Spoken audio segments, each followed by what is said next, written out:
Wajib kita peduli terhadap apa yang menimpa saudara-saudara kita di Palestina, khususnya di Gaza pada hari ini. Rumah-rumah mereka hancur, sekolah-sekolah mereka hancur. Betapa banyak para wanita yang menjadi janda, anak-anak yang menjadi yatim, rumah sakit hancur. Andai sudah terjadi gencatan senjata sekalipun, mereka masih membutuhkan bantuan kita. Rasulullah SAW bersabda, "Al-muslim akhul muslim, la yadhlimuhu, wa la yakhdhuluhu, wa la yahkiruhu." Seorang muslim adalah saudara bagi muslim yang lainnya, maka tidak boleh dia menzolimi saudaranya, tidak boleh pula dia membiarkan saudaranya, tidak menolong saudaranya, tidak boleh pula dia merendahkan saudaranya. Jadi jamaah sekalian, kalau kita masih merasa orang yang beriman, maka setiap orang yang beriman dimanapun dia berada adalah saudara kita. Kalau kita masih punya hati, wajib bagi kita untuk peduli kepada saudara-saudara kita sesama kaum muslimin yang menderita. Sebagaimana wajib bagi kita untuk marah kepada orang-orang yang berbuat zalim kepada mereka. Ini adalah konsekuensi keimanan. Syekh Abdul Razak Al-Badar hafizahullah ta'ala mengatakan, "Kullama qawiya imanu syakhs, qawiyat rahmatuhu bi ikhwani." Setiap kali keimanan seseorang itu menguat, maka akan semakin besar pula kasih sayangnya kepada saudara-saudaranya sesama orang yang beriman. Faquwwatuha fil abdi min quwwati imani wa dha'fuha min dha'fi imani. Kekuatan cinta dan kasih sayang seorang hamba kepada saudaranya sesama muslim berasal dari kekuatan imannya, dan lemahnya kasih sayang, kepedulian dan cinta seorang hamba kepada saudaranya sesama muslim itu karena lemah imannya. Oleh karena itu jamaah sekalian, mari kita kuatkan iman kita dengan peduli kepada saudara-saudara kita, dan wajib kita marah kepada orang-orang yang menzolimi mereka. Jangan malah terbalik, kita seakan senang dengan penderitaan saudara kita, kemudian kita berpihak kepada penjajah. Ini adalah sifatnya orang-orang munafik. Allah Subhanahu wa taala mengingatkan, "In tamsaskum hasanatun tasuhum." Apabila kamu mendapatkan kebaikan, orang-orang munafik itu tidak suka.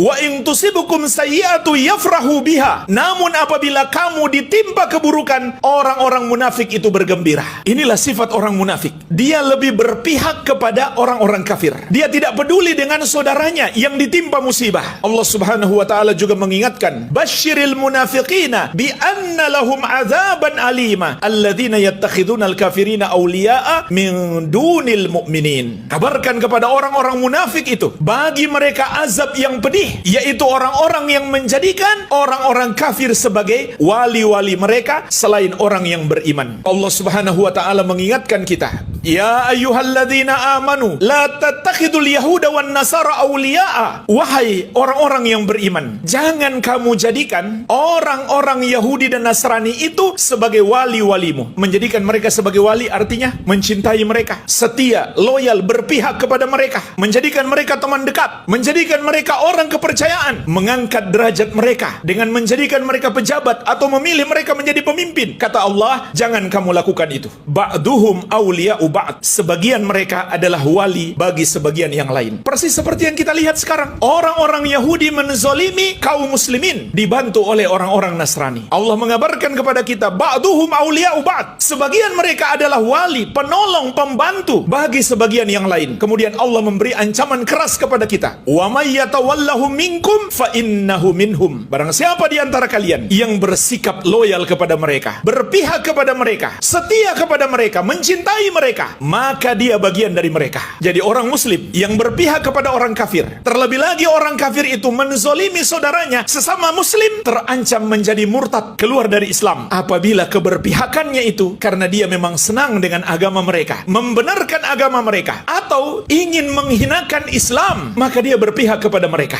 Allah Subhanahu wa taala mengingatkan, "Wa may yatawallahu minkum fa innahu minhum." Siapa di antara kalian yang setia kepada mereka, berpihak kepada mereka, dia bagian dari mereka. Dia telah murtad, keluar dari Islam. Namun kata para ulama, kalau keberpihakannya, kesetiaannya kepada orang-orang kafir hanya karena dunia, maka minimalnya itu dosa besar. Dan Rasulullah SAW mengingatkan kita, "Al-mar'u mar'u ma'a man ahabbah. Seseorang itu akan dibangkitkan bersama dengan yang dia cintai. Maka apabila kita mencintai kaum muslimin, mencintai Nabi Muhammad SAW dan para sahabat dan orang-orang yang beriman, insya Allah kita akan dibangkitkan bersama mereka, bersama Rasulullah SAW untuk masuk ke dalam surga. Tapi kalau seseorang cenderung mencintai orang-orang yang tidak beriman, cenderung berpihak kepada orang-orang kafir, bahkan orang kafir yang zalim, maka dia terancam dibangkitkan bersama mereka kelak di hari kiamat. Maka termasuk sifat orang-orang munafik, dia tidak peduli dengan kaum muslimin, malah dia berpihak kepada orang-orang yang zalim. Oleh karena itu jamaah sekalian, wajib kita peduli kepada saudara-saudara kita sesama muslim di Palestina, kalau kita masih punya hati, yaitu hati yang beriman.